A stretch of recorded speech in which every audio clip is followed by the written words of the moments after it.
Hello students, I am Harshita Rathore और मैं आप सभी का एचएन अध्ययन पे स्वागत करती हूँ। आई होप सभी लोग अच्छे होंगे। आज हमारी क्लास होने वाली है हायर एजुकेशन के 2023 यानी कि 2023 के जितने भी क्वेश्चंस हैं उनमें से कुछ क्वेश्चंस को आज हम हायर एजुकेशन वाले चैप्टर के क्वेश्चंस को सॉल्व करेंगे। ठीक है, क्लास को स्टार्ट करने से पहले मैं आपको हमारे टेलीग्राम चैनल के बारे में बता देती हूँ। हिंदी नारी हमारा टेलीग्राम चैनल है। अगर आप हमारे साथ में टेलीग्राम पे जुड़ना चाहते हो तो आप वहाँ पे हिंदी नारी सर्च करोगे तो आपको हमारा जो टेलीग्राम चैनल है वो दिख जाएगा, या फिर आप इस वीडियो के डिस्क्रिप्शन में जाकर देखोगे तो भी आपको सारी लिंक्स जो है वो मिल जाएगी। ठीक है, और Harshita Rathore UGC net faculty जो है ये मेरा पर्सनल टेलीग्राम चैनल है।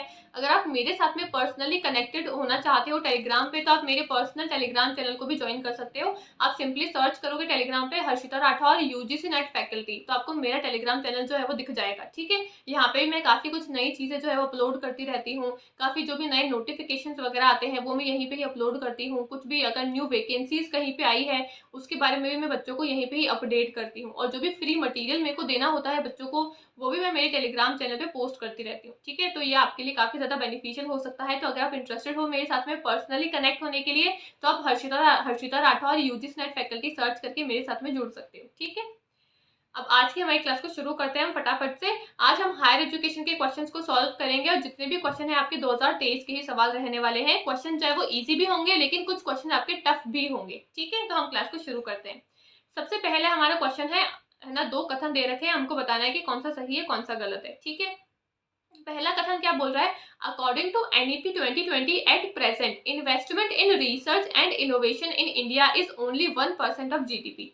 पहला कथन बोल रहा है राष्ट्रीय जो शिक्षा नीति है 2020 उसके अनुसार वर्तमान समय में भारत में शोध और नवाचार में है ना निवेश जीडीपी के 1% से भी कम है। यानी कि जो हमारी एनईपी 2020 है उसने बताया है कि हम हमारी जीडीपी का 1% से भी कम कहाँ यूज करते हैं? रिसर्च एंड इनोवेशन में यूज करते हैं क्या? तो ये बात एकदम सही है कि हम 1% से भी कम रिसर्च के ऊपर लगाते हैं पैसा। ठीक है, दूसरा कथन क्या बोल रहा है? एनईपी 2020 ने रिकमेंड किया है establishment of national curriculum framework for teacher education के लिए, कि राष्ट्रीय शिक्षा नीति 2020 ने शिक्षक शिक्षा के लिए राष्ट्रीय पाठ्य चर्चा रूपरेखा की स्थापना करने की सिफारिश करी है। तो ये बात भी सही है, इन्होंने national curriculum framework for teacher education को इस्टेब्लिश करने के लिए बनाने के लिए रिकमेंडेशन दी है, सिफारिश करी है। दोनों ही कथन आपके सही है। ऑप्शन नंबर ए जो है वो इसका करेक्ट आंसर है। एनईपी 2020 काफी इंपॉर्टेंट टॉपिक है। यहाँ से आपको 2023 में बहुत सारे क्वेश्चन जो है वो हायर एजुकेशन के इस एक पर्टिकुलर टॉपिक से देखने को मिलेंगे। तो एनईपी 2020 आपको अच्छे से याद होनी चाहिए। अब एनईपी 2020 में बच्चे बोलते हैं कि मैम क्या हमको पूरी 2020 की एनईपी याद होनी चाहिए क्या? हम पूरी एक एक पेपर को नहीं रट सकते हैं, लेकिन जो हमारी हायर एजुकेशन से जुड़े हुए पॉइंट है एटलीस्ट हमको उतना तो पता होना ही चाहिए। ठीक है, अगला सवाल आ रहा है आपके कोठारी कमीशन के ऊपर। बोला है कि some of the major recommendation of Kothari commission और हायर एजुकेशन। कोठारी कमीशन काफी इंपॉर्टेंट है आपके हायर एजुकेशन के चैप्टर में, आपको पता होना चाहिए कि इन्होंने कौन कौन सी रिकमेंडेशन दी है, कौन कौन सी सिफारिश दी है। ठीक है, कोठारी कमीशन जो है उसकी सिफारिश कौन कौन सी है वो आपको बतानी है। सबसे पहले अवॉइडिंग इंट्रोड्यूसिंग न्यू कोर्स, दूसरा बोला है select teacher at national level, फिर है restrict the expansion of higher education, फिर बोला है provide autonomy to the university and abolish continuous evaluation system. कौन सी रिकमेंडेशन, कौन सी सिफारिश दी है कोठारी आयोग ने?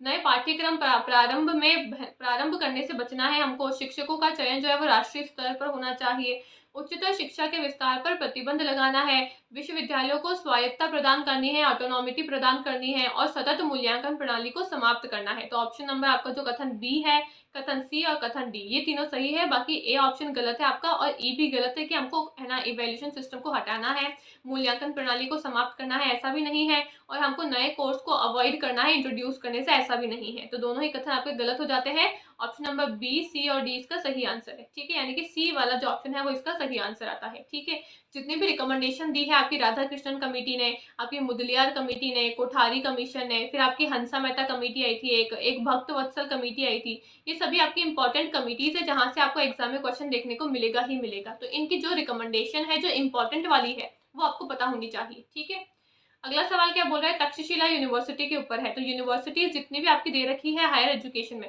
तक्षशिला यूनिवर्सिटी है, नालंदा है, विक्रमशिला है, वक्र है ना, वल्लभी है, काफी सारी यूनिवर्सिटीज है जो मैंने पेड कोर्स में बच्चों को अच्छे से करवाया है।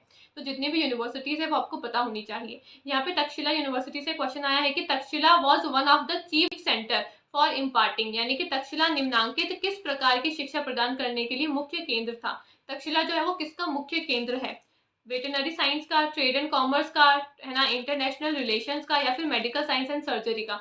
तो अगर आपने तक्षशिला यूनिवर्सिटी को अच्छे से पढ़ा है तो आपको पता होगा कि तक्षशिला जो है वो आपकी चिकित्सा शास्त्र और शल्य चिकित्सा के लिए, यानी कि मेडिकल साइंस और सर्जरी के लिए इंपॉर्टेंट है। इसका मेन सेंटर है, इसका मुख्य केंद्र है। ठीक है, ऑप्शन नंबर डी इसका सही आंसर है।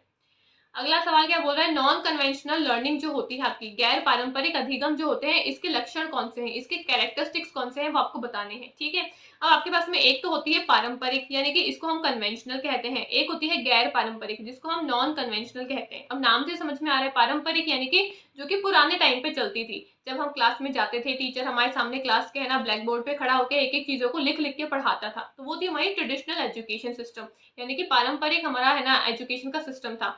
अभी आ रहा है, यानी कि अभी हमारा चल चुका है गैर पारंपरिक, यानी कि नॉन कन्वेंशनल। नॉन कन्वेंशनल का मतलब है मॉडर्न, सिंपल भाषा में समझे तो मॉडर्न तरीका जो है हमारा पढ़ाई करने का, हम तकनीकी के माध्यम से पढ़ाई कर रहे हैं, टेक्नोलॉजी के माध्यम से पढ़ाई कर रहे हैं। ठीक है, डिस्टेंस एजुकेशन आ चुका है, ओपन एजुकेशन आ चुका है, तो ये सब आपके नॉन कन्वेंशनल के अंदर आएगा। लेकिन कन्वेंशनल में क्या आएगा, हमारा पारंपरिक जो भी तरीके थे वो आपके कन्वेंशनल में आएंगे, गैर पारंपरिक में आएंगे, आपके, है ना, पारंपरिक में आएंगे। ठीक है, अब आपको बताना है कि इनमें से कौन सा आपका नॉन कन्वेंशनल है, यानी कि कौन सा गैर पारंपरिक अधिगम के लक्षण है, वो आपको बताने हैं। तो जो भी मॉडर्न तरीके दिखेंगे आपको, आप वो नॉन कन्वेंशनल के अंदर काउंट करोगे। ठीक है, पहला क्या बोल रहा है, control and assessed by teacher, कि भाई ऐसा आपका लर्निंग का तरीका जहाँ पे टीचर जो है वो बच्चों को कंट्रोल करती है। तो टीचर जहाँ पे कंट्रोल करती है, ये आपका गैर पारंपरिक नहीं है, ये आपका पारंपरिक वाला है, यानी कि ट्रेडिशनल मेथड है।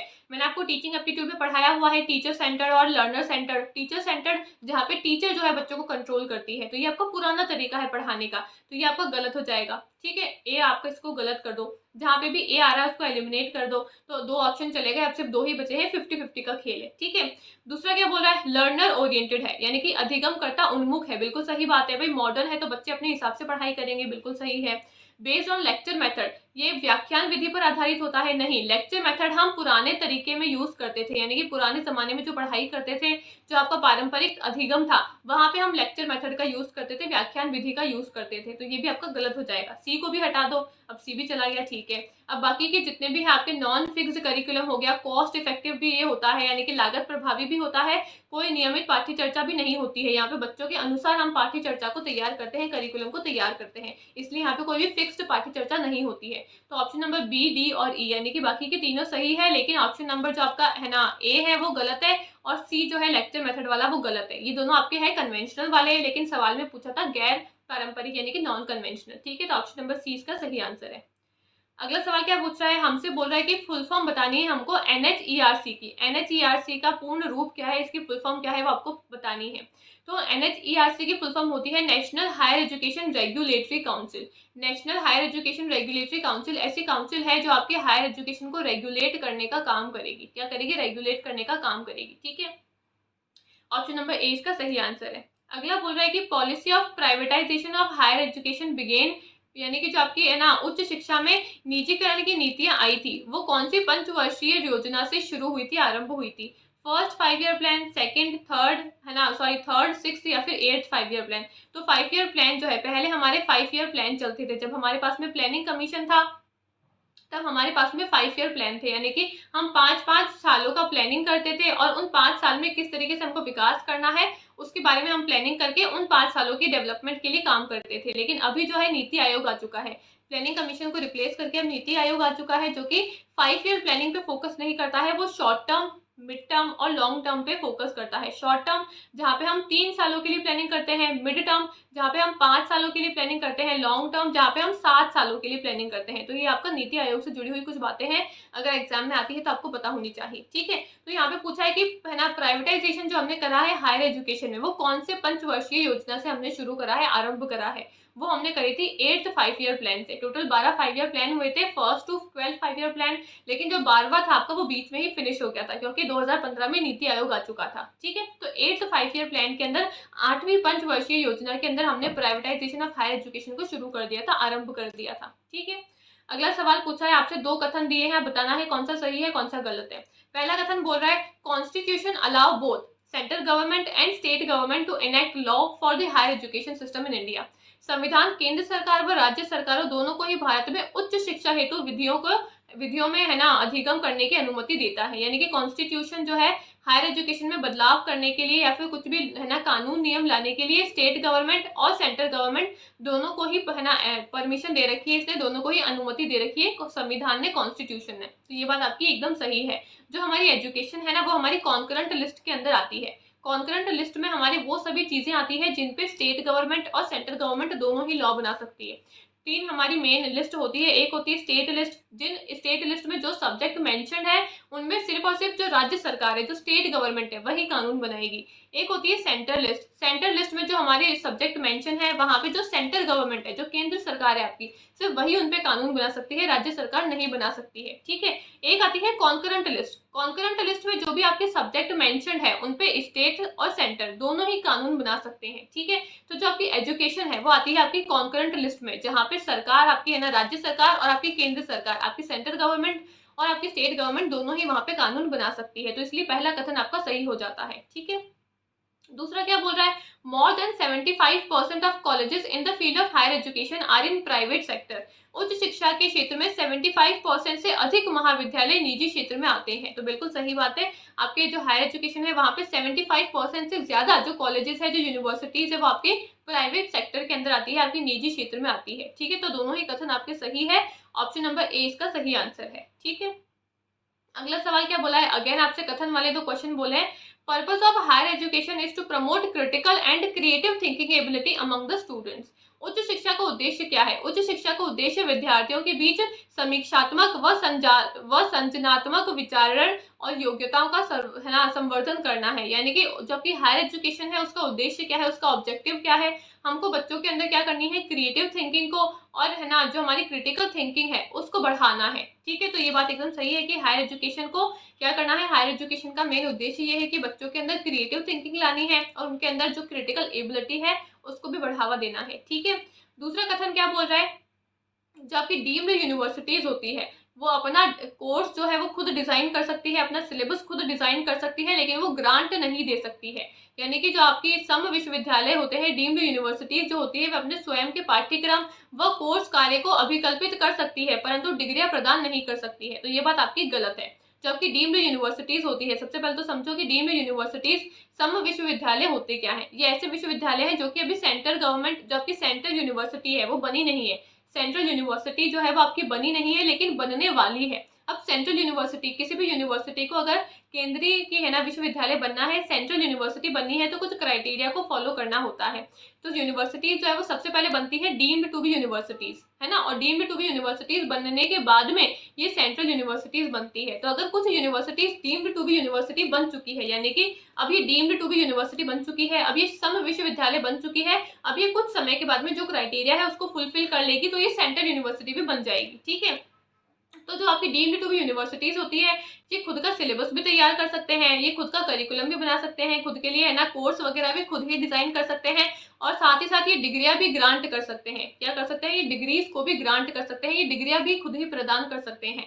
लेकिन यहाँ पे क्या बोला है कि ये डिग्री प्रदान नहीं कर सकते हैं, ये बात गलत है, ये डिग्री भी प्रदान कर सकते हैं। ठीक है। तो दोनों ही, तो आपका पहला कथन तो सही हो गया लेकिन दूसरा कथन आपका गलत है। तो ऑप्शन नंबर सी इसका सही आंसर हो जाएगा। ठीक है।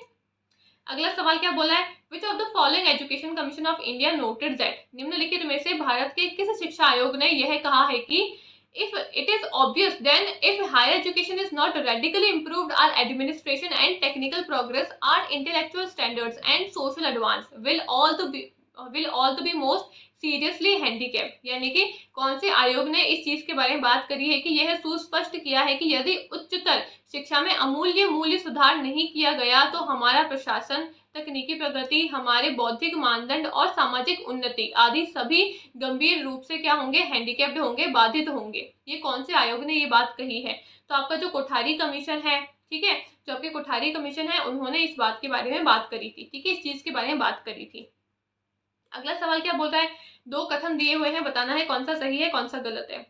Central university is establish under an act of parliament, और दूसरा बोला है कि प्राइम मिनिस्टर जो है वो सेंट्रल यूनिवर्सिटी के विजिटर होते हैं। हिंदी में क्या लिखा है, संसद के अधिनियम के तहत केंद्रीय विश्वविद्यालय की स्थापना की जाती है क्या, और भारत के प्रधानमंत्री जो होते हैं वो केंद्रीय विश्वविद्यालय के विजिटर होते हैं, यानी कि क्या होते हैं, उनका है ना वो निर्वहन का दायित्व करते हैं। तो कौन सा कथन सही है कौन सा गलत है वो आपको बताना है। कथन पहला तो सही है, सेंट्रल यूनिवर्सिटी जो होती है जो आपकी संसद के अधिनियम के तहत ही बनती है, तो ये कथन आपका सही है। लेकिन दूसरा क्या बोल रहा है, भारत के प्रधानमंत्री विश्वविद्यालय के है ना विश्वविद्यालय के जो विजिटर होते हैं, कुलाध्यक्ष होते हैं, उसके दायित्व का निर्वहन करते हैं। नहीं, जो आपके कुलाध्यक्ष होते हैं यानी कि जो आपके है ना विजिटर होते हैं वो प्राइम मिनिस्टर नहीं होते हैं, वो आपके प्रेसिडेंट होते हैं। जो आपकी सेंट्रल यूनिवर्सिटीज होती हैं उनके विजिटर प्रेसिडेंट होते हैं। जो आपकी स्टेट की यूनिवर्सिटीज होती हैं उनके प्रेसिडेंट, उनके जो आपके है ना विजिटर है वो आपके गवर्नर्स होते हैं। ठीक है, तो दूसरा कथन आपका गलत है, लेकिन पहला कथन आपका एकदम सही है। ये है ना पार्लियामेंट के एक्ट से स्थापित करी जाती है, स्टैब्लिश होती है। तो आपका ऑप्शन नंबर सी इसका सही आंसर हो जाएगा कि आपका पहला कथन तो सही है लेकिन दूसरा कथन आपका इनकरेक्ट है, यानी कि गलत है। ठीक है, तो ये थी हमारी आज की हायर एजुकेशन की क्लास, जहाँ पे हमने कुछ क्वेश्चंस को सॉल्व करा 2023 के। आई होप आपको क्लास अच्छी लगी होगी, आपको कुछ नया यहाँ पे सीखने को मिला होगा। कुछ क्वेश्चंस हो सकता है कि आपको नए सीखने को मिले हो, कुछ आपको हार्ड लगे हो, कुछ आपको इजी लगे हो, लेकिन हायर एजुकेशन से आजकल काफी ज्यादा फैक्चुअल क्वेश्चन जो है वो पूछने लगे हैं एग्जाम के अंदर। ठीक है, तो आई होप आपको क्लास जो है वो अच्छी लगी होगी। अगर आपको क्लास में कुछ भी दिक्कत आती है, कोई भी प्रॉब्लम आती है, तो आप मेरे को कॉमेंट करके पूछ सकते हो। और ये सब कुछ डिटेल में हम लोग पढ़ते हैं हमारे पेपर 1 के कोर्स के अंदर, तो अगर आप लोग इंटरेस्टेड हो तो आप कोर्स को भी ज्वाइन कर सकते हो। ठीक है, इसके बाद में आने वाली है हायर एजुकेशन की जो आपकी मैराथन की क्लास है, वो आएगी इस क्लास के बाद में। तो इस क्लास में जो भी हमने नए टॉपिक्स को पढ़ा है वो मैं सब कुछ आपकी हायर एजुकेशन की जो मैराथन की क्लास लूंगी, वहां पे सब कुछ कवर करवा दूंगी। ठीक है, तो इस क्लास के भी अच्छे से नोट्स बना लेना, और इसके बाद में जो मैराथन की क्लास आएगी उसको भी देख के उसके भी अच्छे से नोट्स बना लेना। ठीक है, बाकी अगर आपको क्लास अच्छी लगती है तो लाइक कर देना, कमेंट कर देना, और कमेंट करके मेरे को अपने सजेशंस भी दे दिया करो कि मैम अब नेक्स्ट वीडियो इस टॉपिक के ऊपर लेकर आओ, या फिर इस चीज के बारे में हमको कुछ इन्फॉर्मेशन दे दो। तो जो भी आपके सजेशंस वगैरह होते हैं, डाउट वगैरह होते हैं, वो आप कमेंट बॉक्स के अंदर मेरे को पिंच कर सकते हो। ठीक है, थैंक यू।